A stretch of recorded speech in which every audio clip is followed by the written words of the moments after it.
Sticker टाकायच्या अगोदर पाणी, पाण्याला टच केलंय, पसरतंय का? नाही नाही, पसरतच नाही ना. आपण स्टिकर का वापरतो? स्टिकर वापरायचं कारण कुणी कुणी काय म्हणतात पावसात फक्त चिटकून धरायसाठी, फक्त चिटकून धरायसाठी स्टिकर नसतं.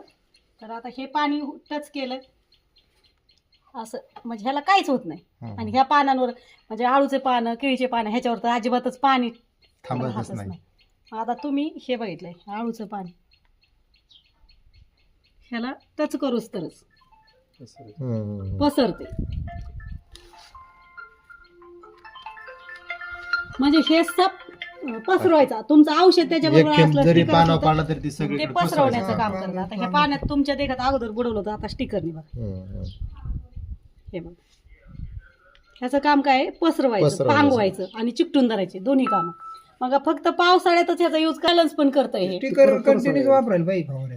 तुमच्या पाण्यात जर क्षार असतील तर पीएच बॅलन्स पण करते. रिझल्ट भारी होतो sticker. म्हणजे तुम्ही आता बघितलं बिना स्टिकरचं पाण्याचा थेंब अजिबात पसरत नव्हता, हे लगेच पसरला.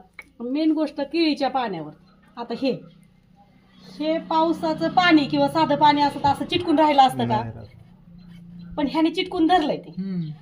म्हणजे तुमचं जे औषध आहे, औषध तुम्ही फवारणी केली, कधी कधी असे पानं जे येतं त्याच्यावर ते चिटकून राहत नाही, औषधाचा पाहिजे तसा रिझल्ट. पण जर आपण हे वापरलं तर हे असं चिटकून धरतंय ना, म्हणजे तुमचं त्या औषधाचा बऱ्यापैकी चांगल्यापैकी रिझल्ट जास्त येतो.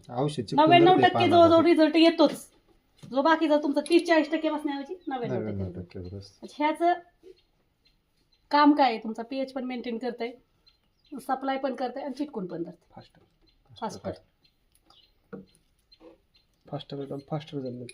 रिझल्ट.